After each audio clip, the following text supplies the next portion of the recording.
Olá pessoal, sejam bem-vindos a esse canal de saúde e segurança do trabalho. Meu nome é Mário Paulo, sou médico do trabalho e durante um bom tempo fui professor na área de saúde e segurança do trabalho.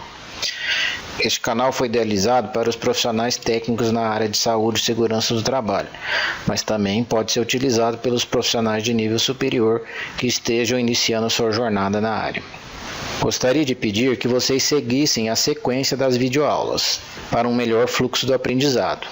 A cada videoaula, tentarei dar uma boa base para que depois vocês possam aprofundar cada assunto específico conforme a necessidade de vocês. Como qualquer outro canal do YouTube, você pode fazer sua inscrição gratuitamente, bastando para isso clicar no ícone inscrever-se no canto esquerdo abaixo desse vídeo. Fazendo isto, você será informado de algum novo vídeo que eu postar neste canal. Logo abaixo, você encontrará o ícone sobre.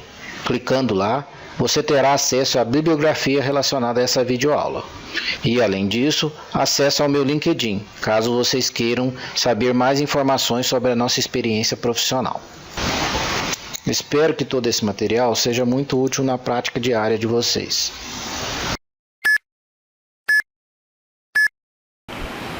Bom pessoal, seguindo com o nosso canal, estaremos tratando nessa aula do último risco ambiental do tipo físico, o risco umidade. O risco umidade está descrito no anexo 10 da NR15 e é o último risco físico da NR15.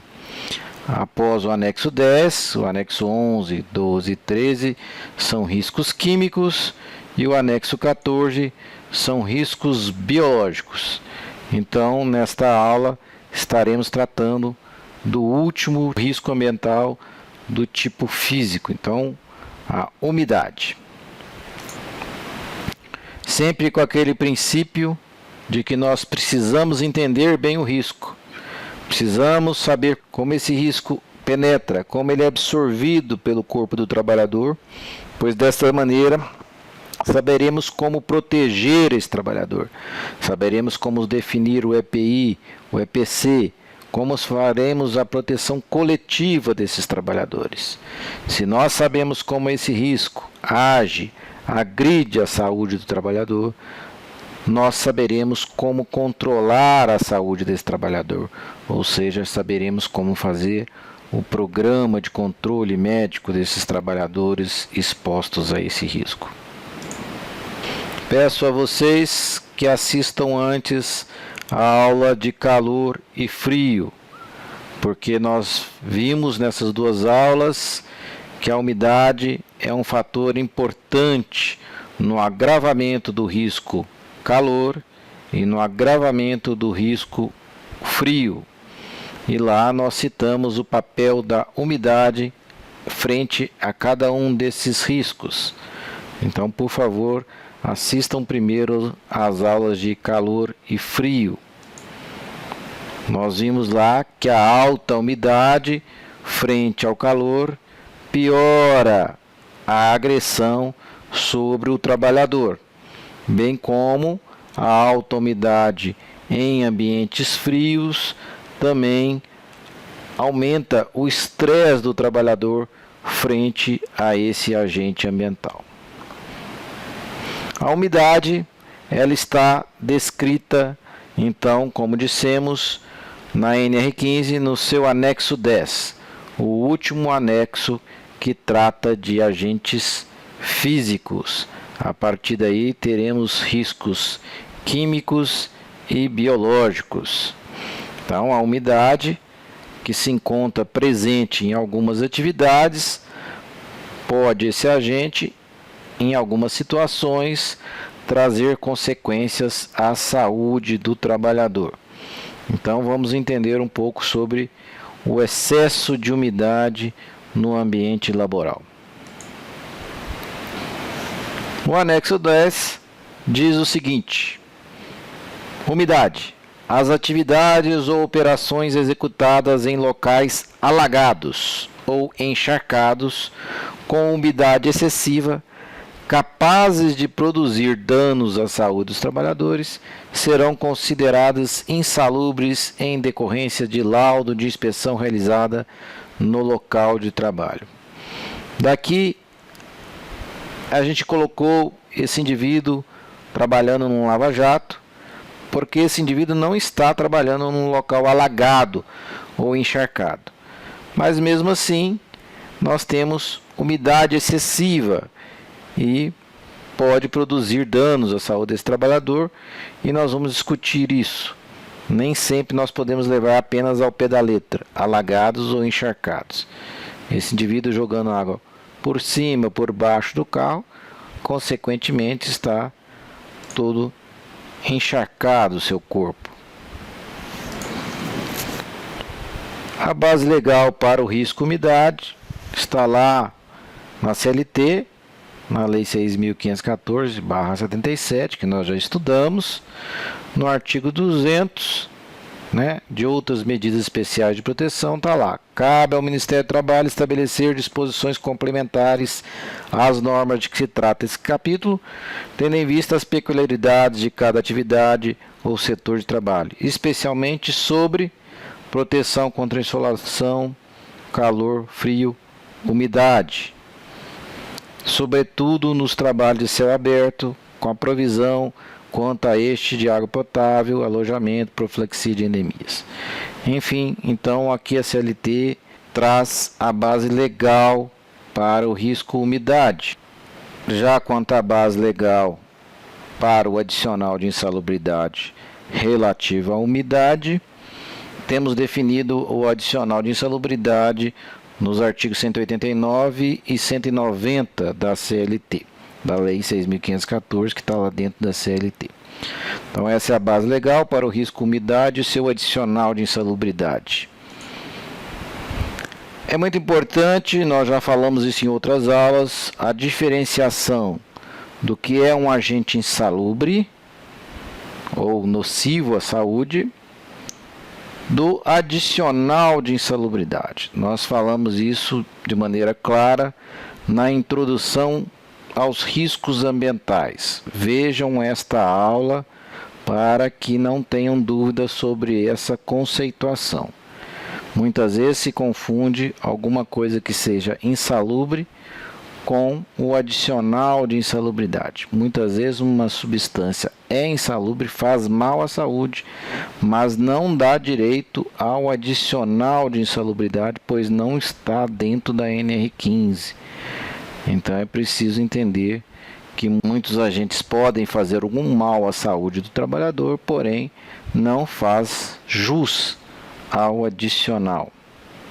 Então aqui, por exemplo, esses trabalhadores expostos à umidade da chuva, essa trabalhadora lavando utensílios, estão expostos à umidade, porém não fazem jus ao adicional de insalubridade, já que o indivíduo trabalha alagado, encharcado, e nós vamos discutir sobre o adicional de insalubridade. Mas, independente se o trabalhador faz jus ou não ao adicional de insalubridade, a nossa preocupação sempre tem que ser com a proteção desse trabalhador. O importante é se esse agente pode estar agredindo a saúde desse trabalhador, e se pode estar agredindo a saúde desse trabalhador, nós temos como profissionais de SST protegê-lo, independente da situação fazer jus ao adicional de insalubridade ou não. Então, lá na NR21, que trata de trabalhos a céu aberto, está lá 21.2. Serão exigidas medidas especiais que protejam os trabalhadores contra insolação excessiva, o calor, o frio, a umidade, tal qual nós vimos lá na Lei 6.514, na CLT. Veja que o legislador está preocupado com a proteção do trabalhador e não só com o adicional que está na NR15 e não na NR21. Então, na NR21 traz a proteção desse trabalhador que trabalha a céu aberto frente ao risco umidade. Então, aqui mais uma vez, um trabalhador está trabalhando a céu aberto, exposto às intempéries, à chuva, e está aí sendo protegido. É preciso que vocês saibam que vários órgãos internacionais, tipo a OSHA, a ACGH, a NIOSH, não estabelecem limites de tolerância para o agente umidade, nem consideram esse agente um agente de higiene ambiental isoladamente. Diferente da legislação brasileira, que estabelece a umidade como um agente insalubre dentro da NR15, esses órgãos não consideram a umidade isoladamente um agente ambiental que precisa ser tratado especificamente dentro da higiene ambiental. Então, não existe limites de tolerância definidos para esse agente físico. Voltando ao anexo 10 da NR15, vamos esmiuçá-lo um pouco para a gente entender sobre esse risco. Lá sim está definido: as atividades ou operações executadas em locais alagados ou encharcados. O que seriam alagados ou encharcados? Então vamos pegar aqui o conceito do dicionário Aurélio. Alagado seria cheio de água, encharcado, ficar coberto de água. Encharcado significa convertido em charco, pântano, molhado inteiro, muito molhado, ensopado. Então essas são as definições que estão lá no dicionário Aurélio. Então, vejam que esses conceitos não tratam apenas de locais onde o indivíduo está totalmente coberto de água. Ele tem que estar molhado inteiro, muito molhado ou ensopado.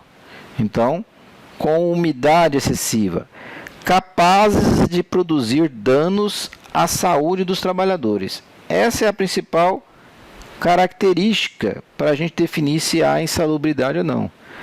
Há uma intensidade e um tempo de exposição do agente capaz de trazer danos à saúde do trabalhador? Se há, serão considerados insalubres em decorrência de laudo de inspeção realizado no local de trabalho. Vejam, com essa última frase está bem definido que a percepção ou não do adicional de insalubridade frente ao risco umidade é de ordem qualitativa. Então, é uma análise qualitativa, não tem como você medir a umidade do ambiente de trabalho. Você vai ver o tipo de trabalho que o indivíduo executa e, baseado nessa qualidade do tipo de serviço, ou seja, no tipo de serviço que o indivíduo desempenha, como é que é o ambiente de trabalho, se ele vai ficar alagado, encharcado, molhado inteiro, muito molhado, é que vai definir a percepção desse adicional de insalubridade. Então essa frase, capaz de produzir danos à saúde, é muito importante. Capaz de produzir danos significa nocividade, ou seja, que tem risco à saúde do trabalhador. Lá na NR9, que trata do PPRA, está escrito assim no item 9.1.5. Para efeito desta NR, considera-se riscos ambientais os agentes físicos, químicos e biológicos existentes no ambiente de trabalho e que, em função de sua natureza, concentração ou intensidade e tempo de exposição, são capazes de causar danos à saúde do trabalhador. Então, é considerado risco quando tem nocividade, quando pode produzir mal à saúde do trabalhador. No caso da umidade, ela depende da intensidade dessa umidade e do tempo que esse trabalhador está exposto a essa umidade excessiva. Então, capaz de produzir danos à saúde do trabalhador é intensidade do agente, o quanto esse indivíduo está molhado e por quanto tempo esse indivíduo está molhado. Esse é um conceito essencial para a gente definir se esse agente está nocivo, ou seja, fazendo mal à saúde do trabalhador. Vejam, então, que a nocividade ela está ligada à intensidade do agente. No caso da umidade, a intensidade está ligada ao quanto esse indivíduo está molhado. Vejam aqui esses dois exemplos. Os dois estão trabalhando com mangueira. Esse indivíduo está jogando água para cima. Com certeza essa água está caindo um pouco em cima dele. Ele joga água de lado. E o trabalho dele é o dia inteiro lavando o carro. Já esse trabalhador com a mangueira, ele chega no trabalho e lava a calçada, lava a área onde ele trabalha e depois fecha a torneira e vai trabalhar na portaria. Vejam que a exposição desses dois trabalhadores, apesar dos dois trabalharem com água e com uma mangueira, a exposição é totalmente diferente. Um se molha por completo, o outro não. Um se molha o dia inteiro, o outro não. Tempo de exposição é essencial. Há muita controvérsia nesse aspecto da insalubridade quanto à umidade. Há muita discussão, mas vejamos, um indivíduo que trabalha a céu aberto e que corre o risco de molhar uma vez por semana, 3 meses por ano, numa cidade onde chove com frequência 3 meses por ano. Ora, será que faz jus ao adicional de insalubridade um indivíduo que durante 3 meses por ano que chove mais, ele tem chance de tomar uma chuva uma vez por semana? Porque esse trabalhador, quando começa a chover, ele se abriga em algum lugar. Enfim, é questionável. Digamos que esses trabalhadores aqui da piscicultura entrem nesse poço para retirar os peixes. A cada 3 meses eles façam isso. Uma vez a cada 3 meses. Será que essa uma vez a cada 3 meses é suficiente para gerar danos à saúde desse trabalhador? Então, é tudo uma questão de análise. Não existe uma regra rígida sobre isso. É preciso a proteção do trabalhador, porque em muitos casos vai dar controvérsias. Nós vamos ver isso nas decisões judiciais que veremos a seguir.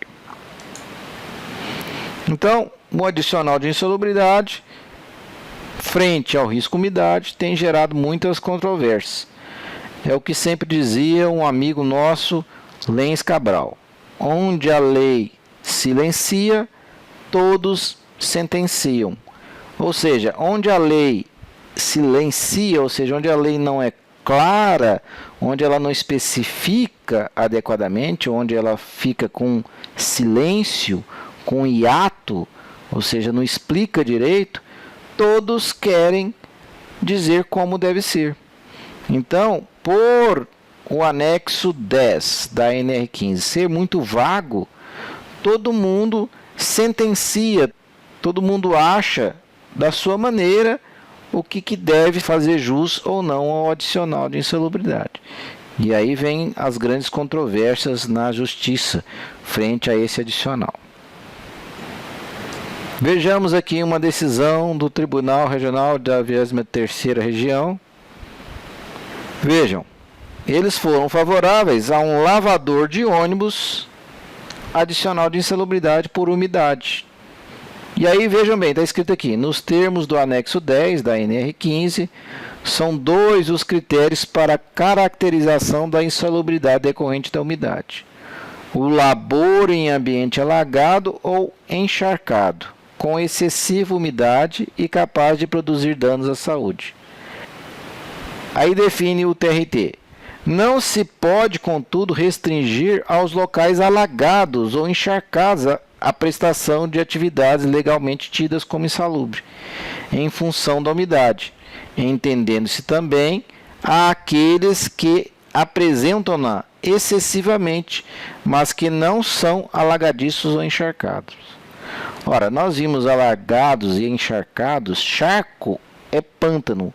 Então, alagado e pantanoso, quer dizer, nem sempre a situação é essa. O que importa é se há uma umidade excessiva, capaz de produzir danos à saúde. Além disso, tem que se levar em consideração o tempo de exposição do trabalhador à umidade. Então, nesse caso aqui, o TRT foi favorável a um lavador de ônibus. A gente entende que um lavador de ônibus, se a função dele é essa, ele passava o dia inteiro lavando o ônibus. E se não havia uma proteção adequada, ele vivia realmente sempre úmido. Né? Cada caso tem que ser analisado individualmente. Vejam esse caso, um cortador de cana-de-açúcar, que apesar de não trabalhar em locais alagados, receberá adicional de insalubridade em grau médio, após laudo pericial comprovar que o trabalhador ficava exposto a calor e a umidade excessiva. O trabalho era realizado numa fazenda da empresa, localizada no município paranaense. A perícia constatou que durante 60 dias por ano, o labor era feito com umidade excessiva, decorrente de dias frios, garoas, após chuvas e no período da manhã com orvalho existente. É muito controversa essa decisão. Será que 60 dias por ano esse trabalhador ficava realmente totalmente molhado? Não é? Então, foi o que a perícia lá da época definiu. Então, cada caso um caso, mas é importante uma análise individual e detalhada para se definir o verdadeiro risco que esse agente está trazendo a esse trabalhador. Aqui, uma situação de um auxiliar de serviços gerais, que fazia lavagem de banheiros através da aplicação de água com balde, executando seus mistérios em locais alagados ou encharcados com umidade excessiva, capaz de causar danos à saúde. Sendo que a reclamada, ou seja, a empresa, não adotou o controle adequado de neutralização, com o fornecimento e a reposição adequada de botas de borracha ou PVC e aventais de PVC, descumprindo o disposto no item 6.6.1 da NR6 que trata de EPI, né? Então veja bem, será que um serviço gerais que lava banheiro fica o tempo todo encharcado? Será que ele está exposto a uma umidade excessiva capaz de lhe causar danos à sua saúde? É o que foi definido aqui pelo TST, Tribunal Superior do Trabalho. Então, vejam que como a situação do que é encharcado, do que é umidade excessiva, gera muita controvérsia, é muito importante o fornecimento adequado do equipamento de proteção. Esses trabalhadores devem estar bem protegidos, né? É importante a proteção do trabalhador e não o adicional. Aqui já um outro caso do TRT, dizendo o seguinte: as tarefas relativas à limpeza de utensílios de cozinha não se enquadram na hipótese do anexo 10. Então aqui já o TRT observou que uma trabalhadora que fazia limpeza de utensílio de cozinha, que ficava lá com a mão lavando utensílios, apesar de estar exposta à umidade, não fazia jus ao adicional, pois entendeu-se que ela não estava exposta à umidade excessiva, né? Então não estava encharcada, não estava molhada inteiro, como nós vimos lá no conceito do dicionário Aurélio. E aqui então cabe mais uma vez a diferenciação entre o agente insalubre e o adicional de insalubridade. Como nós vimos nessa decisão judicial, o TST entendeu que lavar utensílios não faz jus ao adicional de insalubridade. Mas esse trabalhador estiver lavando o dia inteiro o utensílio, está exposto ao agente insalubre umidade. Vocês vão ver mais adiante algumas doenças que podem surgir dessa exposição contínua à umidade da mão. Então, é importante essa diferenciação, fazer jus ao adicional e estar exposto a um agente insalubre, a um agente que faz mal à saúde. Então vejam que é muito controverso o assunto, mas nós voltaremos sobre a questão da proteção desses trabalhadores, para que também se possa, além de proteger o trabalhador de vir a adoecer em função desse risco, também possa evitar que caminhe para decisões judiciais essas situações. Como nós fizemos com os outros riscos, vamos entender como que a nocividade pelo agente, quer dizer, como que ele causa mal ao trabalhador. E aí, mais uma vez, nós trazemos a lista oficial brasileira de doenças relacionadas ao trabalho do Ministério da Saúde, lá de 1999. Vejam que se vocês procurarem dentro dos agentes físicos que estão na lista, vocês não vão encontrar umidade. A umidade não está listada dentro dos agentes físicos capazes de causar doenças. Então, por exemplo, aqui vamos pegar aqui um agente físico. Urticária física pelo calor e frio. Nós vimos isso na aula de calor e frio. Por exemplo, ceratose actínica pela exposição à radiação não ionizante. Mas se vocês procurarem nessa lista brasileira, vocês não vão achar nada frente à umidade. Lembrem-se que nós falamos que esses órgãos internacionais não consideram a umidade isoladamente um agente de risco ambiental.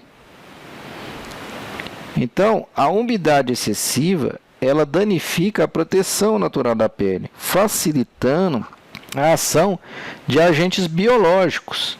Além disso, a água pode ser veículo para muitos patógenos, ou seja, para muitos agentes biológicos que podem ser carregados pela água. Então, se aproveitam da umidade excessiva os fungos, as bactérias.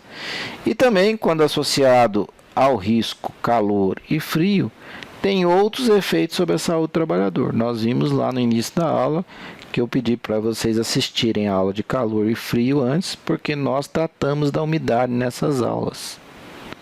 Então, a umidade quase sempre está associada a um outro agente ambiental, principalmente em relação aos riscos biológicos.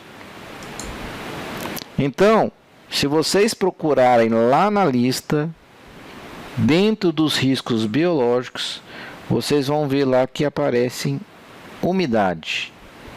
Então, dermatofitose e outras micoses superficiais. Dermatofitose, gente, são as micoses de pele. Dermatofitose, tinha ou tínia, é a mesma coisa de micose.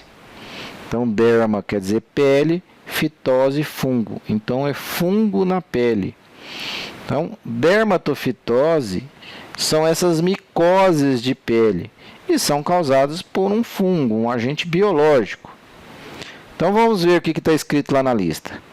Exposição ocupacional a fungos do gênero Epidermophyton, Microsporum e Trichophyton em trabalhos em condições de temperatura elevada, calor, né? E umidade, então cozinhas, ginásios, piscinas e outras situações específicas de exposição. Então, quando você tem umidade excessiva, você facilita o surgimento de micoses de pele. Vejam que esse agente umidade não atua de maneira isolada no organismo do trabalhador.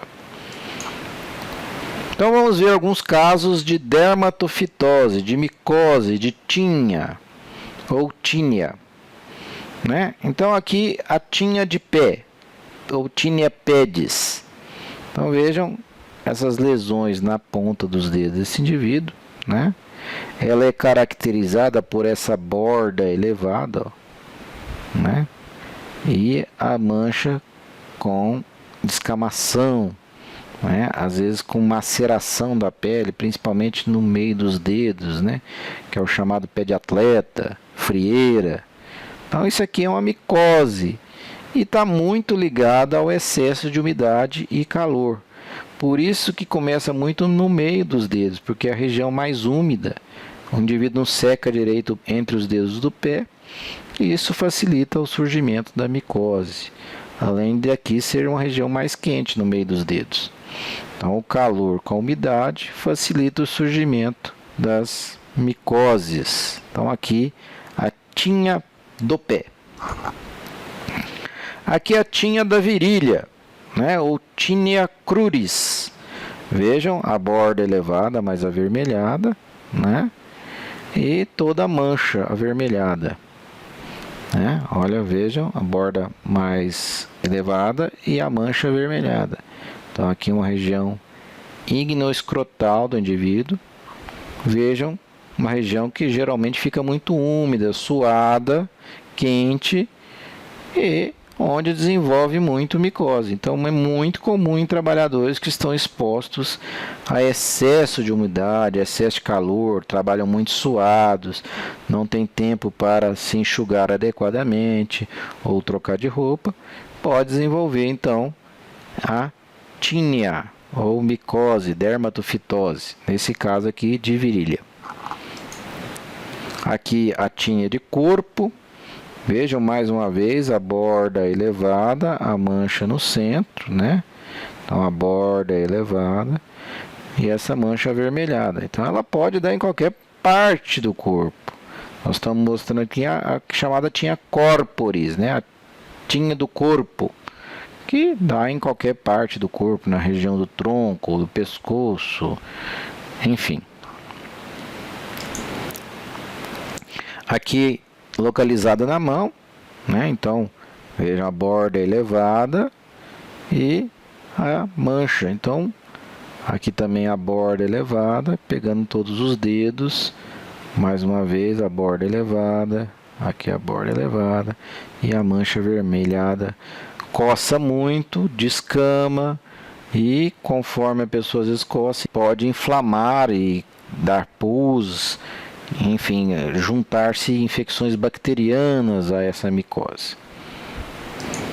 Aqui já casos de micose de unha, então é a tinea de unha ou onicomicose. Então vejam que aqui a pele está bem, o que está com problema é a unha, né? Então é excesso de umidade, às vezes associado a alguns agentes químicos, podem facilitar o surgimento de micoses de unha, que são até bastante difíceis de tratar, são demoradas para tratar.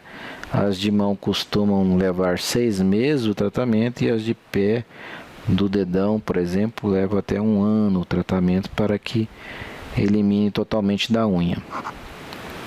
Então, são lesões causadas por agentes biológicos, fungos, mas que estão muito ligados ao excesso de umidade, ao excesso de calor. Então, são situações que você vê comumente em trabalhadores que muitas vezes podem ser consideradas sim doenças do trabalho, dependendo da situação que esse trabalhador trabalha e se não está adequadamente protegido, instruído de como evitar esse tipo de lesão. Aqui nós temos a cândida. A cândida é um outro tipo de micose, é um outro tipo de fungo e que aqui ela está acometendo a unha, mas vejam que é diferente daquela outra micose de unha. Ela está acometendo a borda, a raiz aqui da unha. Vejam que aqui em volta da unha está inchado. Vejam, a unha está até razoavelmente bem, mas aqui está inchado, fica fundo, inflamado. Às vezes sai um pouquinho de pus dessa região da raiz da unha aqui. Essa é a cândida, também está ligada a excesso de umidade. E ela costuma também ocorrer entre os dedos. Às vezes você vai encontrar isso em pessoas que lavam muita roupa ou que mexem o dia inteiro em cozinha. Isso aqui é um tipo de fungo que dá no meio dos dedos. Então, é preciso uma adequada proteção e orientação desse trabalhador para que não venha a desenvolver essas micoses. Até porque um trabalhador com essa lesão numa cozinha não é nada saudável, né? Então a gente deve proteger também o consumidor desses alimentos. E aqui então cabe uma pausa sobre aquela situação da decisão do TRT da 4ª Região, que disse que aquela trabalhadora que trabalhava com limpeza de utensílios de cozinha não se enquadrava como fazendo jus ao adicional de insalubridade por umidade. E nós falamos que esse excesso de umidade nas mãos relacionados à lavagem de utensílios pode sim gerar doenças nessas mãos. Então, mais uma vez, diferenciando o adicional de insalubridade de um agente insalubre. Então, aqui a umidade pode sim estar atuando como um agente insalubre, causando doenças, porém a situação não se enquadra no definido pela NR15, fazendo jus ao adicional. Então, é mais uma vez para diferenciar o que é um agente insalubre, o que faz mal à saúde, do adicional de insalubridade. Então, esses trabalhadores que fazem lavagem de utensílios podem ter quadros como a micose de unha e também a cândida nas mãos. Muito comum nesses trabalhadores, candidíase no meio dos dedos, intertriginosa, e a paroníquia, que é essa inflamação em torno da unha causada pela cândida, que é um fungo e pode então estar relacionada à exposição excessiva ao agente umidade. Aqui um outro tipo de fungo, que é a Pityrias versicolor, que o pessoal chama também de pano branco, porque dessas manchas brancas, causado por um fungo diferente, que é a Malassezia furfur, que dá esse aspecto cheio de manchinhas brancas, ou às vezes quando a pessoa é muito clara ela fica avermelhada, por isso que é versicolor, ela muda de cor, em algumas pessoas ela é branca, em outras elas são avermelhadas, mas é tudo o mesmo fungo, e ela espalha rapidamente pelo corpo, geralmente começa na nuca, perto do cabelo, e vai se espalhando, e é muito frequente em trabalhadores que se expõem a excesso de suor, de umidade, podendo então representar sim também uma doença do trabalho. Os outros efeitos sobre a saúde do trabalhador, eu gostaria de enfatizar mais o efeito relacionado ao frio no pé de imersão. Nós vimos isso na aula de frio, todos esses órgãos reconhecem a umidade associada ao frio. Aqui no caso de pé de imersão, diferente do pé de trincheira, onde há o congelamento de tecidos, o tecido fica congelado. No pé de imersão você tem uma temperatura fria, mas não tão fria, a ponto de congelar, mas a umidade excessiva mais o frio levam a uma degradação importante dos tecidos do pé, então chamado pé de imersão. Então, como nós falamos, muitas vezes o agente umidade está ligado a outros agentes. Então, o pé de imersão ele ocorre durante exposição prolongada no ambiente úmido, o pé molhado, né? E com temperaturas acima do ponto de congelamento. Então, quando tem congelamento, então é o pé de trincheira. Acima do ponto de congelamento, geralmente ocorre o pé de imersão em torno de 10, 15 graus, com os pés úmidos, pés frios, calçados com botas apertadas e ficando várias horas, dias com esse pé molhado. Então, essa degradação da pele pode levar a infecções secundárias por fungos e bactérias, levando às vezes a gangrena e a lesões graves dos pés. Muito bem, nós não podemos esquecer que muitos trabalhadores, além de expostos à umidade, a água ela serve como contaminante desses trabalhadores para outros agentes. Então ali nós estamos falando principalmente do fungo, que pode dar as lesões mais comuns relacionadas à umidade, mas nós não podemos esquecer situações como esta aqui, por exemplo, desses trabalhadores que estão limpando esse riacho poluído. Então aqui nós temos esgoto, nós temos sujeira da rua que veio trazida pela chuva, vejam, coletando lixo aqui. Esses trabalhadores, além de estarem expostos à umidade, estão expostos ao que essa água traz. Então, essa água pode trazer bactérias como a leptospirose, como a salmonelose, como a cólera.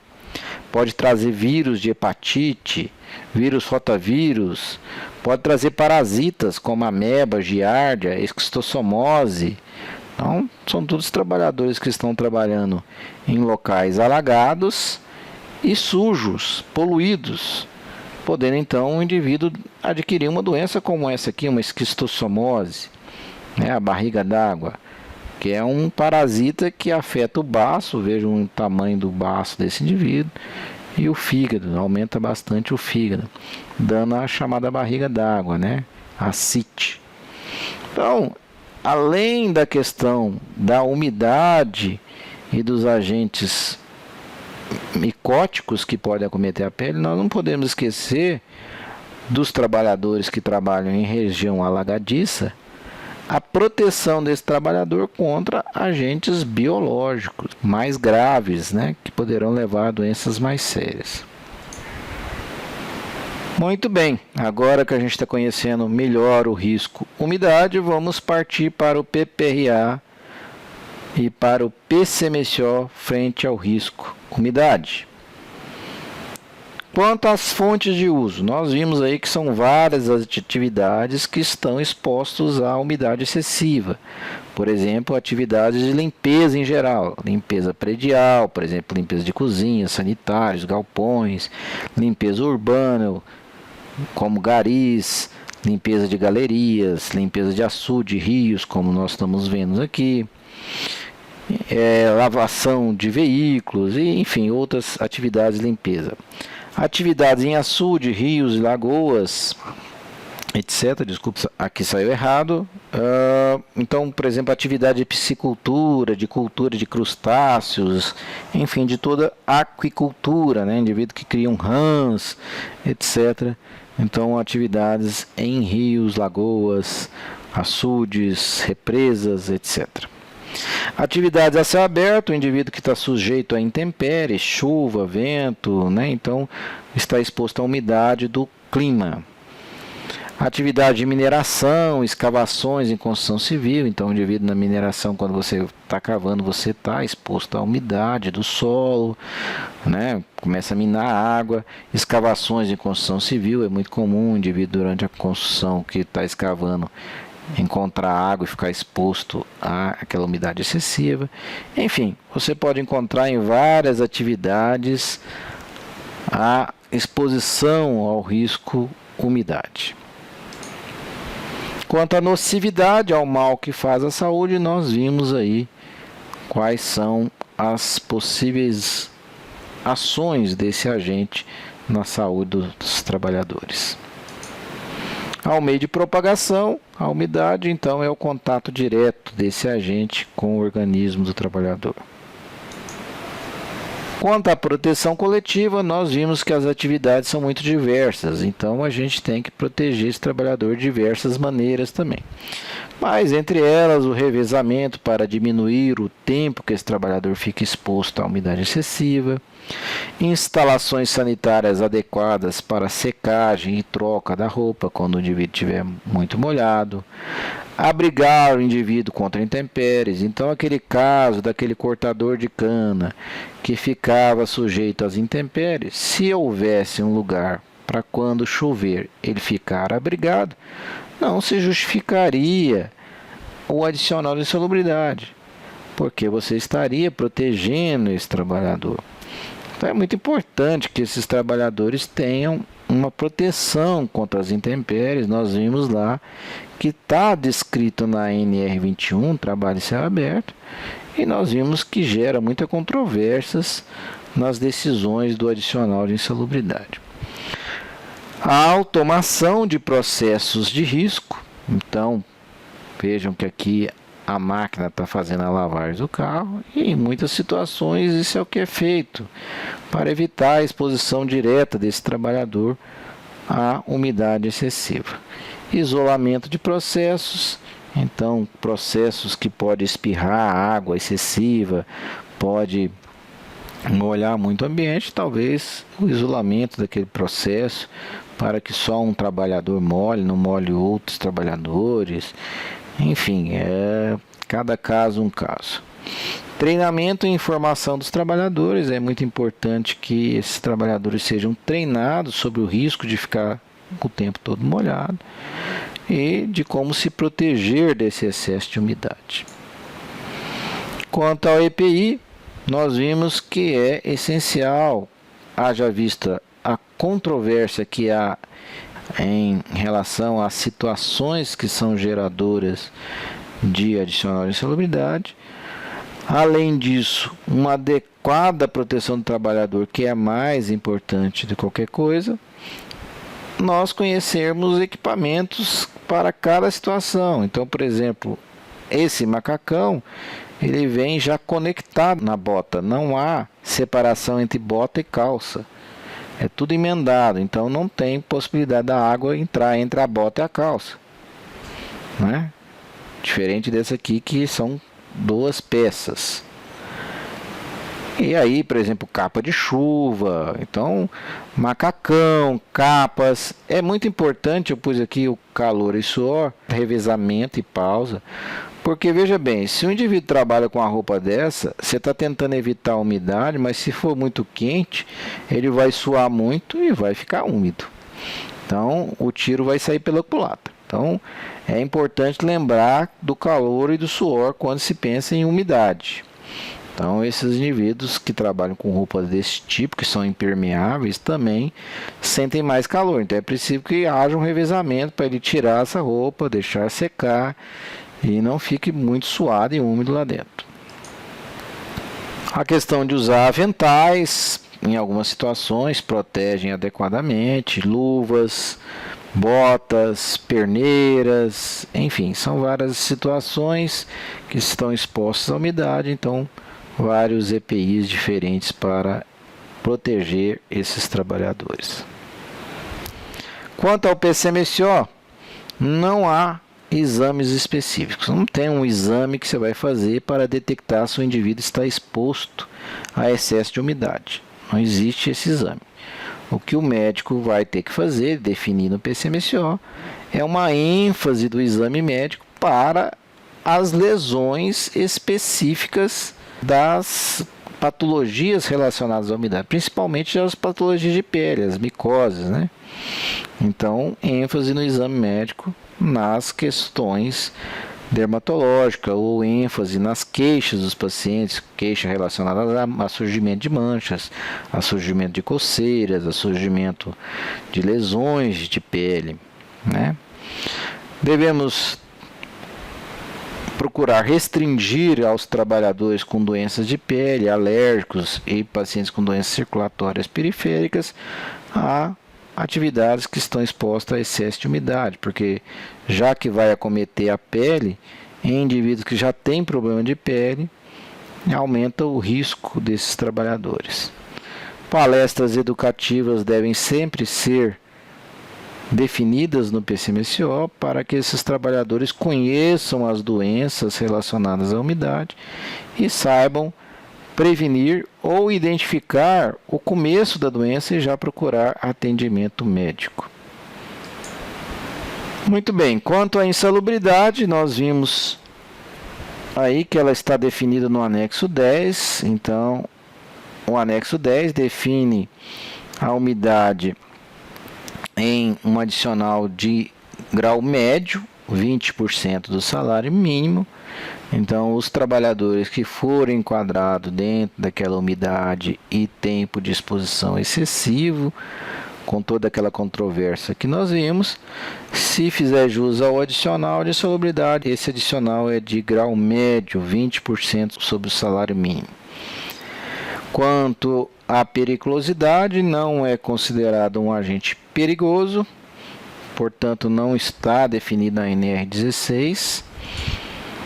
Quanto à aposentadoria especial, esse agente físico não está no decreto 3048/99 em seu anexo 4, que define os agentes que dão direito ao indivíduo a aposentar mais cedo, uma aposentadoria especial. Então a umidade não está dentro desses agentes. Quanto ao menor de idade, olhando o decreto 6.481 de 12 de junho de 2008, vocês vão ver que existem várias atividades com exposição à umidade que são proibidas aos menores de 18 anos. Então lá tem uma descrição enorme de atividades expostas à umidade que são proibidas. Quanto ao I-social, já lá na tabela 7 de agentes nocivos está lá F3, umidade. Então, quando se for preencher o I-social, deve-se conhecer se o trabalhador está exposto em sua atividade ao risco umidade e definir no I-social. Muito bem. Com essa aula, então, encerramos os riscos físicos. A umidade, então, é o último risco ambiental do tipo físico. Nas próximas aulas, começaremos a tratar dos riscos químicos presentes no ambiente de trabalho. Sempre com aquele intuito de entender como esse agente penetra, como ele é absorvido, como ele age sobre o trabalhador, e dessa maneira saberemos fazer a proteção desse trabalhador, saberemos como acompanhar a saúde desses trabalhadores expostos. Muito obrigado. Sigam a sequência das videoaulas para um melhor fluxo do aprendizado.